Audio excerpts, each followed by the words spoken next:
Почитувани, на 24 декември на црниот понеделник се случи грубо прекршување на Уставот, со што целосно се беше суспендирана парламентарната демократија во Република Македонија. Прво да подсетам, беа насилно исфрлени новинарите, а потоа брутално беа исфрлени опозицијските пратеници. Само за да се донесе буџетот без соодветна процедура и без почитување на собранискиот деловник. Овие поразителни настани ја втурнаа земјата во сериозна политичка криза, бидејќи институциите, а најмногу собранието го изгуби комплетно својот кредибилитет. Веќе 3 недели режимот на Груевски, глумејки нормалност, се однесува како ништо особено не се случило на 24 декември. Ние, како СДСМ, како опозиционен фронт, понудивме разумен и остварлив план за излез од политичката криза преку фер и слободни парламентарни, предвремени парламентарни избори кои би се одржале заедно со локалните. Ако има навистина политичка волја и минимум разум кај власта, има доволно време до 24 март да се постигне политички договор со што ќе се избегне продлабочување на кризата. Минатата недела Сојузот за еднината организираше серија маршеви и граѓански парламенти на кои граѓаните масовно изразуваа револт и отпор кон режимот, каде јасно и недвосмислено беше истакната поддршката за нашиот план за враќање на демократијата во државата. Така ќе продолжиме и понатаму, бидејќи власти понатаму се однесува неодговорно. Утре понеделник, наместо како досега по една, ќе бидат блокирани 3 раскрсници во Скопје, почнувајќи точно на Пладне. Ќе бидат блокирани раскрсниците на Партизанска пред Симпо, мостот Гоце Делчев кај владата и раскрсницата пред Тутински комбинат кај Стара Рампа.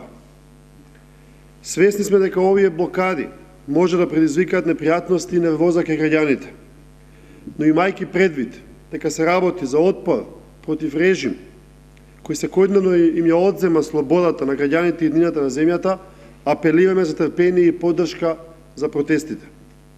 Покрај блокадата на 3 скопски раскрсници, отпорот продолжува во Куманово, каде утре со почеток во 18 часот ќе се организира марш против режимот кој ќе заврши како и обично со граѓански парламент. Благодарам по едното прашање.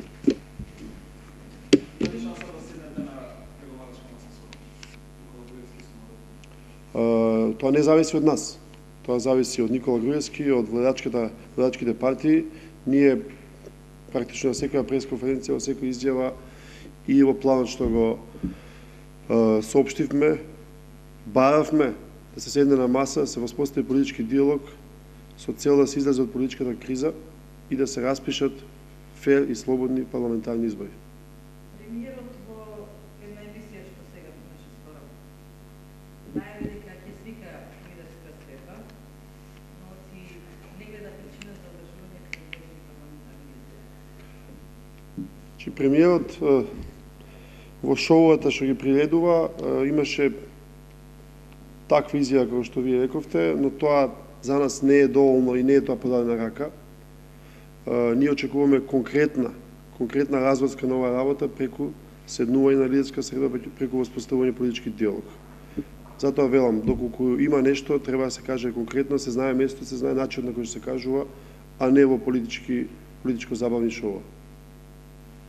Што мислите за предлогот за измени во законот според кој и по истекување на мандатот на премиерот ќе му следува лично обезбедување?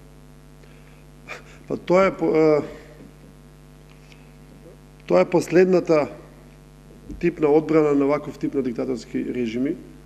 Во ваква ситуација на политичка криза, каде што опозицијата бара предвремени избори, каде што премиерот се однесува дека е близок со народот и комуницира со народот, да се направи ваков, јас би рекол, политички перверзен потек, покажува само дека премиерот му останува само полицијата, како последно прибежиште, и немам посебен коментар околу тоа, но тоа е уште една причина ние да го засилиме отпорот, уште една причина ние да се однесуваме разумно, одговорно и уште една причина да се прифати нашиот план за одржување на предвремени парламентарни избори. Утре на собрание има серија закони кои вие ги поднесовте и барање за автентични толкувања. Ќе побидат ли тие некој ваш представник ако додате пола од точките се на предлог на СДСМ? Да, тие се поднесени претходно во месеците пред 24 декември се разбира дека нема да има наш представник, бидејќи нашиот став на оваа тема е цврст, дека овој парламент во ваков состав, сето оно што се случи после 24 на 24 декември е за нас нелегитимен и ние не се враќаме во тој парламент. Благодарам.